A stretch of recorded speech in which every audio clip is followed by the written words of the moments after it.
여러분 안녕하십니까? 사이언스 투데이입니다. 일자리를 구하지 못한 2030 세대가 지난달 160만 명에 달하는 것으로 나타났습니다. 코로나로 경제가 얼어붙었던 2021년 이후 최대 규모인데요. 미래를 이끌어갈 청년 세대에게 양질의 일자리가 마련되고 또 우리 사회의 기반을 마련할 수 있도록 적극적인 관심과 실효성 있는 대책이 시급해 보입니다. 오늘의 주요 뉴스입니다.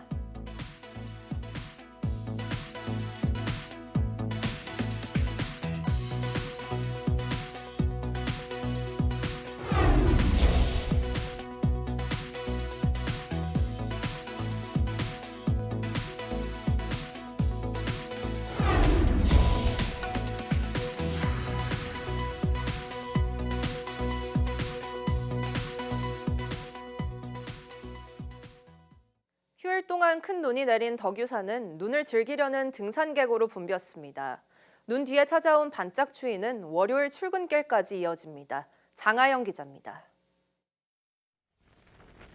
덕유산 상고대가 화려하게 피어났습니다. 눈 무게로 무거워진 나뭇가지가 거센 바람에 이리저리 흔들립니다. 휴일 동안 전북 무주 설천봉에는 14.8cm의 눈이 내려 쌓였습니다. 눈 보러 온 등산객들에겐 휘몰아치는 눈보라가 오히려 반갑습니다. 오는 16일부터는 산불 조심 기간으로 한 달 동안 출입이 통제됐던 능선도 개방될 예정입니다. 많게는 7cm까지 눈이 예보됐던 서울은 예상보다 따뜻한 날씨로 비나 진눈깨비가 내려 휴일 동안 교통 대란은 없었습니다. 밤사이 찬 공기가 밀려오면서 잔디 위에 살짝 눈이 내려앉는 수준이었습니다. 차가워진 공기는 월요일 출근길에도 이어집니다. 전국 대부분 지역에서 어제보다 3도 정도 낮은 영하권 기온이 예상됩니다. 북서쪽에서 찬 공기가 내려온 가운데 아침 기온은 전국 대부분 지역이 영하권의 분포를 보이겠고 바람도 약간 강하게 불어 체감온도는 더욱 낮아 춥겠습니다. 기상청은 낮부터 기온이 점차 오르면서 당분간 예년보다 포근하겠다고 전망했습니다. YTN 장하영입니다. 거동이 불편한 어르신이나 재활 환자들에게 입는 로봇, 즉 웨어러블 기기는 큰 도움이 되지만 그동안은 장비가 무겁고 가격도 비싸서 널리 쓰이기 어려웠습니다. 국내 연구진이 옷처럼 가볍게 입기만 해도 근력을 크게 높여주는 무게 1kg 미만의 탄성 슈트를 개발했습니다. 고한석 기자가 보도합니다. 거동이 불편해 혼자 걷기 힘들었던 환자가 몸에 장비를 착용하더니 균형을 잡고 조심스레 걸음을 내딛습니다. 국내 연구진이 개발한 초경량 탄성 슈트를 입고 훈련하는 모습입니다. 손을 안 잡고는 한 걸음도 걷지를 못했습니다. 슈트를 착용하고 나서는 어느 정도 거둘 수 있게 되고 몸을 어느 정도 이제 움직일 수 있게 되니까 좀 자신감도 얻게 되고. 비결은 우산이나 텐트처럼 팽팽한 줄과 뼈대가 서로 균형을 이루며 형태를 유지하는 구조에 있습니다. 모터 없이도 고무줄 같은 탄성을 이용해 앉았다 일어서거나 걸을 때 부족한 근력을 자연스럽게 채워주는 겁니다. 저희가 개발 중인 탄성 슈트는 가볍고 경제적인 소재를 이용해서 사용자의 척추와 다리를 지지하고 운동 감각을 강화시켜 줄 수 있습니다. 실제 고령자와 장애인 20명을 대상으로 임상시험을 한 결과 슈트를 입었을 때 보행 속도는 14% 빨라졌고 의자에서 일어나는 힘은 40%나 향상된 것으로 나타났습니다.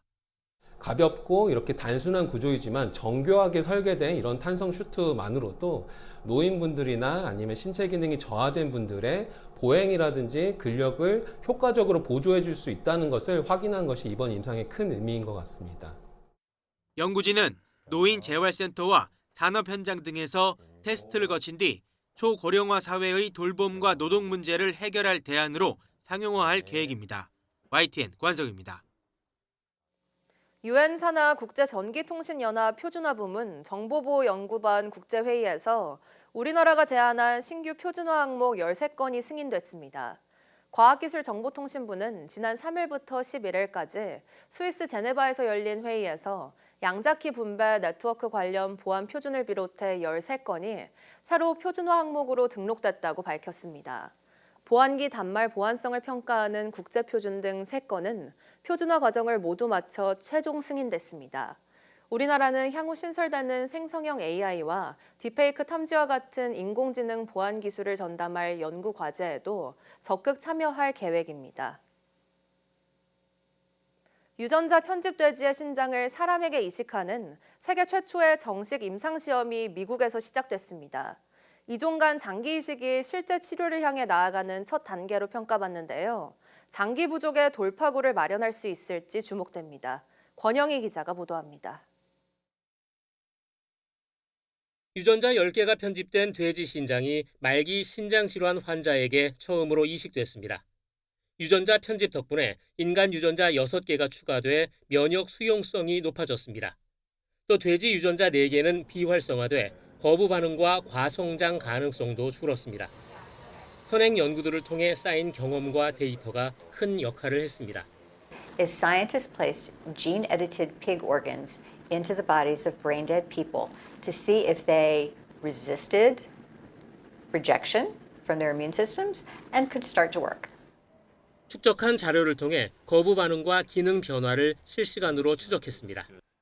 It really allowed us to develop a map of the physiology, the human physiology in response to a pig kidney or an organ from another species.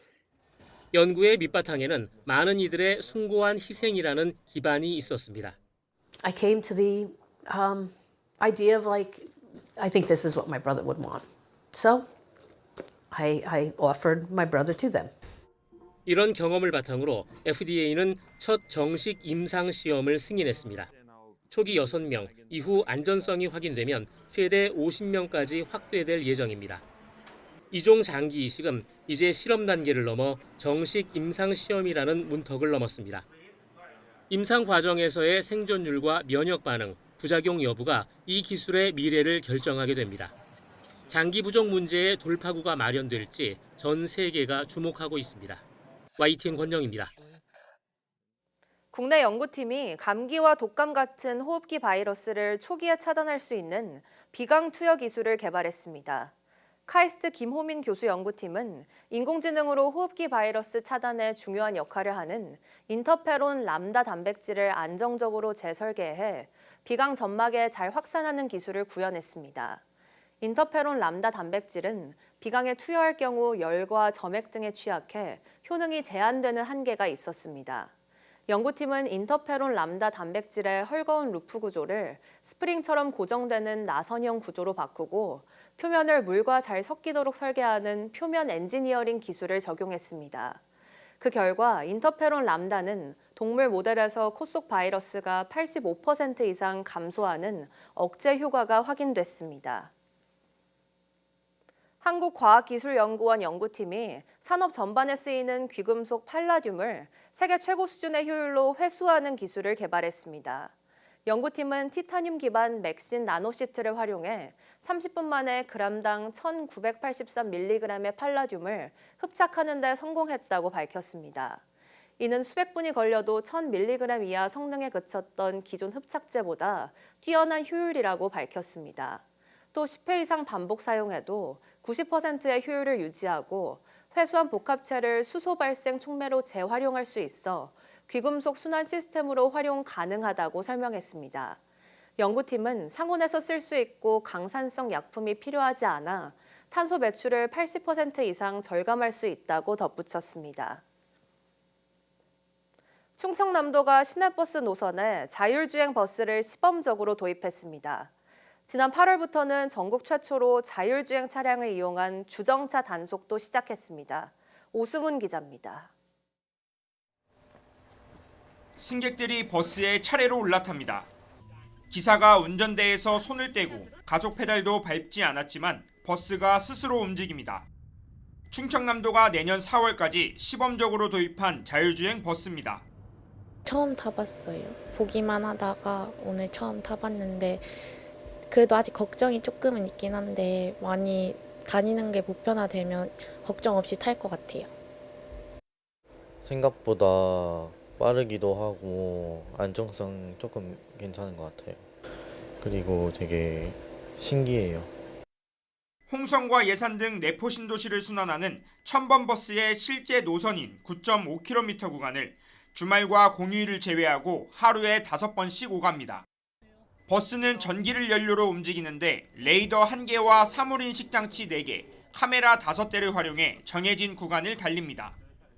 혹시 모를 돌발 상황에 대비해 버스기사와 안전요원도 함께 탑승하고 최대 12명의 승객을 태울 수 있습니다. 평소에는 버스가 스스로 움직이다가 어린이 보호구역 등 제한된 구간에서는 기사가 수동운전으로 전환해 운행합니다. 천안시도 자율주행 버스를 시범 도입해 운영하고 있고 이용요금은 무료입니다. 충청남도는 전국 지자체 중 최초로 지난 8월부터 자율주행 차량을 이용한 주정차 단속도 시작했습니다. 최근까지 넉 달 동안 사고 없이 불법 주정차 단속 328건을 적발했습니다. 첨단 기술을 반영한 미래형 교통수단입니다. 그래서 이 AI 대세에 맞춰서 저희 충남도는 우선적으로 시범지역을 지정해서 자율주행차를 확대할 그런 계획을 갖고 있는 계획입니다. 충청남도는 오는 2030년까지 자율주행 시내버스 보편화를 목표로 운행을 확대해 나갈 예정입니다. YTN 오승훈입니다. 올해 국내에서 출간된 책 제목에 가장 많이 등장한 단어는 인공지능, AI였습니다. 교보문고는 올해 1월부터 지난달 28일까지 출간된 도서 가운데 모두 224종에서 AI가 들어간 제목을 사용했다고 밝혔습니다. AI 이외에 수업, 과학, 수학, 길, 마음 등의 단어가 제목에 들어간 책도 각각 150종 이상이었습니다. 제목에 AI가 들어가지 않은 AI 관련 도서도 지난해 2배 가까이 늘어난 2040종으로 집계됐습니다.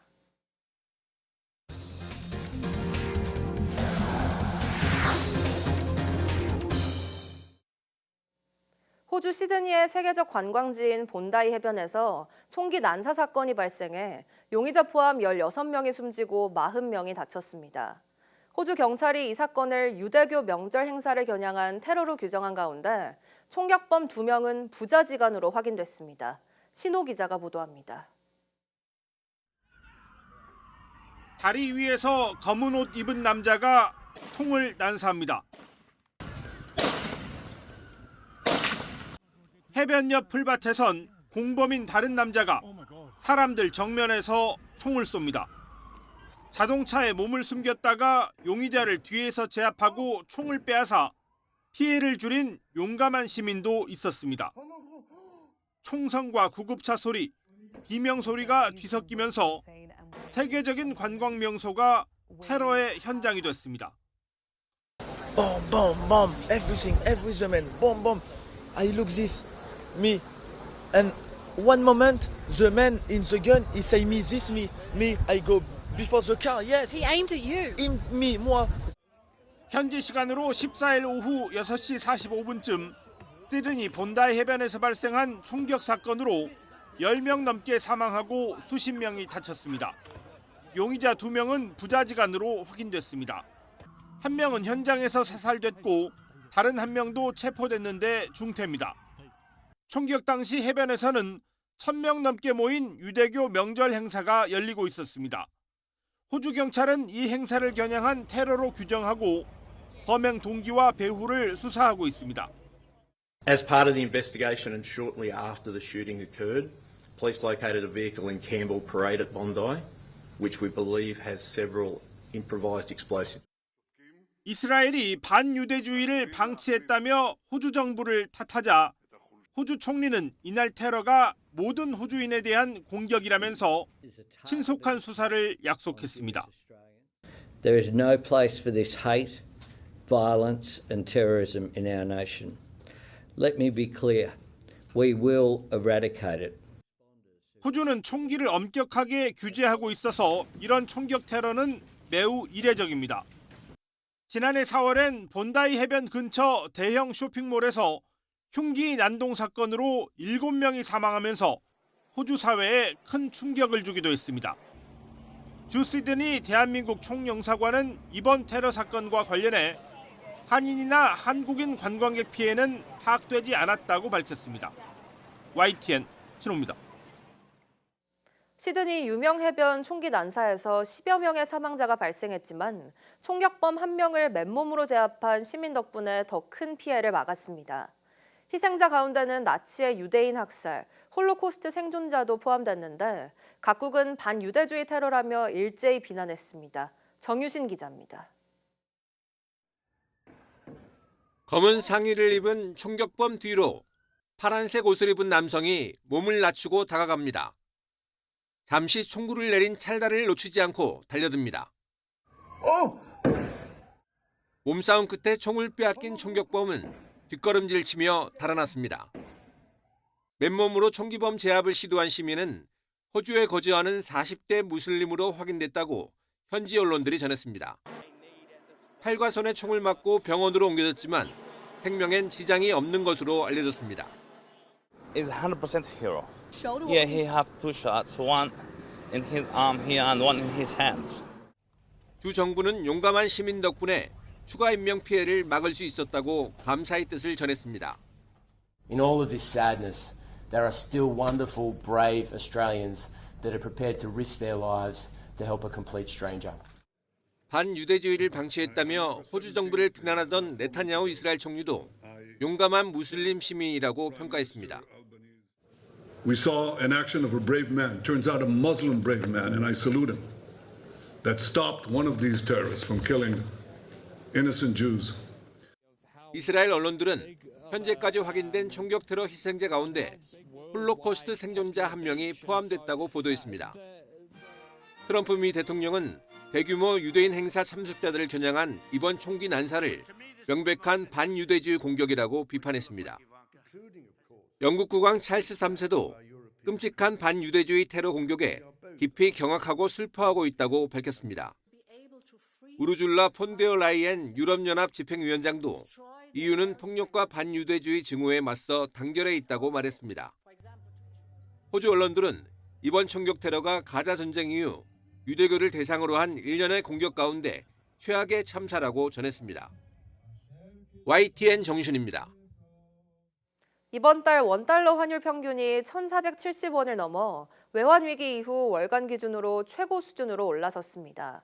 달러 가치가 하락하는데도 개인의 해외 투자 확대 등 달러 매수 수요가 쉽게 줄지 않는 가운데 올해 연평균 환율도 역대 최고치를 넘어설 것으로 전망됩니다. 차유정 기자입니다. 지난 12일 원달러 환율의 주간 거래 종가는 1,473.7원.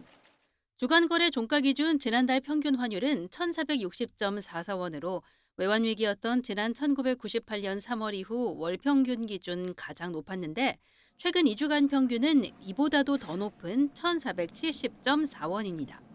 지난 10월 추석 연휴 이후 본격 상승세를 탄 환율은 지난달부터는 1,450원 위에서 고공행진 중입니다. 문제는 달러 강세가 한풀 꺾였음에도 원화만 약세 흐름이라는 점입니다. 시장에서는 국내 개인 투자자들의 해외 주식 매수 확대와 국민연금 해외 투자 등으로 달러 매수 수요가 쉽게 줄지 않는 점을 주요 원인으로 보고 있습니다. 고환율이 장기화하면서 물가 흐름도 심상치 않은 모양새입니다. 지난달 수입물가 지수는 전달보다 2.6%나 오르면서 1년 7개월 만에 가장 높은 상승률을 기록했습니다. 환율이 오르면 원자재 수입 의존도가 높은 중소기업을 중심으로 타격이 크고 원재료 가격이 올라 가공식품과 외식 물가 상승으로 이어져 서민 물가의 직격탄이 될 수밖에 없습니다.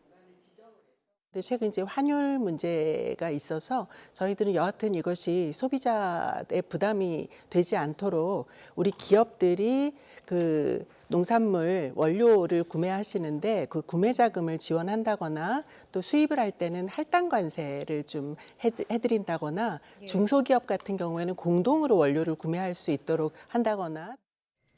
현재 추세대로라면 연평균 환율이 외환 위기를 넘어 역대 최고 수준을 기록할 거란 전망이 나오는 가운데 정부 정책 대응도 한층 강화될 것으로 보입니다.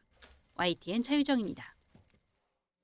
이혁원 금융위원장은 최근 국내 금융시장에 대한 경계감이 확대되고 있다며 시장 상황을 엄중히 주시하고 필요시 시장 안정 조치를 과감하고 선제적으로 시행할 것이라고 밝혔습니다. 이 위원장은 정부 서울청사에서 금융감독원과 금융연구원, 한국개발연구원 및 시장 전문가들과 함께 금융시장 상황 점검회의를 열고 이같이 말했습니다. 참석자들은 현재 100조 원 이상 규모인 시장 안정 프로그램을 내년에도 연장하고 올해 안에 채권시장 안정을 위해 비우량 회사채와 기업어음 11조 8천억 원을 신규 매입하기로 했습니다. 일자리가 없어 취직을 준비하거나 그냥 쉬고 있는 이른바 일자리박 청년이 160만 명에 달하는 것으로 조사됐습니다. 소득이 정체된 사이 주거비 등 지출은 늘면서 2030 세대의 생활은 더욱 팍팍해졌습니다. 김태민 기자의 보도입니다. 일자리 밖으로 밀려난 청년 세대가 꾸준히 늘면서 사회 문제로 떠오르고 있습니다. 지난달 기준 2030 세대 가운데 일자리가 없는 청년은 158만 9천 명으로 12.7%에 달해 코로나 시기였던 지난 2021년 이후 4년 만에 최대 수준을 기록했습니다. 세부 항목을 보면 2030 세대 중 실업자가 35만 9천 명, 취업 준비자는 51만 명을 차지했습니다. 특히 별다른 구직 활동 없이 쉬었다는 응답자는 71만 9천 명으로 지난 2003년 통계 집계 이래 최대를 기록했습니다. 대규모 공채 대신 수시 경력 채용이 활성화되면서 20대 첫 취업이 늦어지고 그 여파가 30대까지 번지는 모습입니다. 청년층은 고용률이 지금 19개월 연속 하락이어서 청년층 고용은 지금 좋지 않은 상황이다 이렇게 볼 수 있겠습니다. 이런 가운데 소득보다 지출이 더 빠르게 늘면서 청년층 생활은 더욱 어려워지고 있습니다.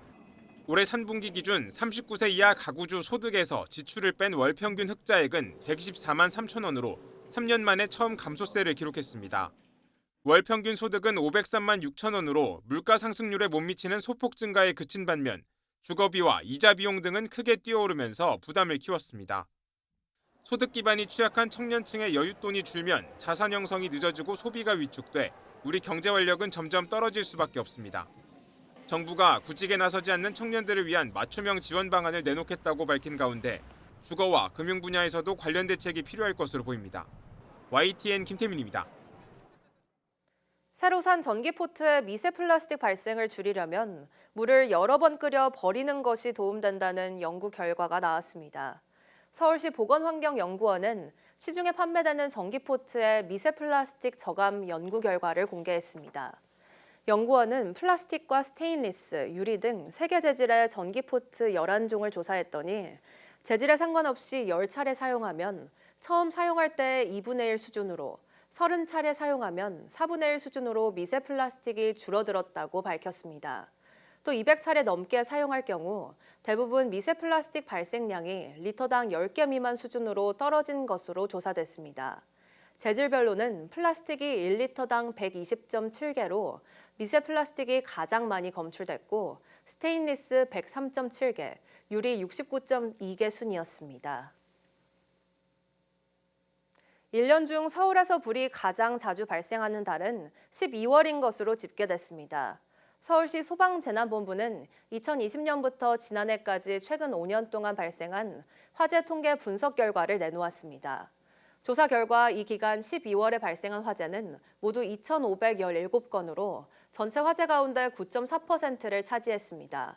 또 이 화재로 25명이 목숨을 잃는 등 인명피해가 192명에 이른 것으로 나타났습니다.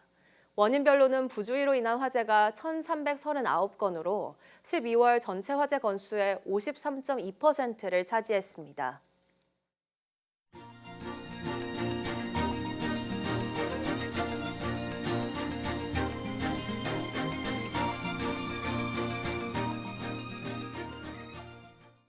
(12월 15일) 오전 사이언스 투데이 마칩니다. 오후 뉴스도 많은 시청 바랍니다. 시청해주신 여러분 고맙습니다.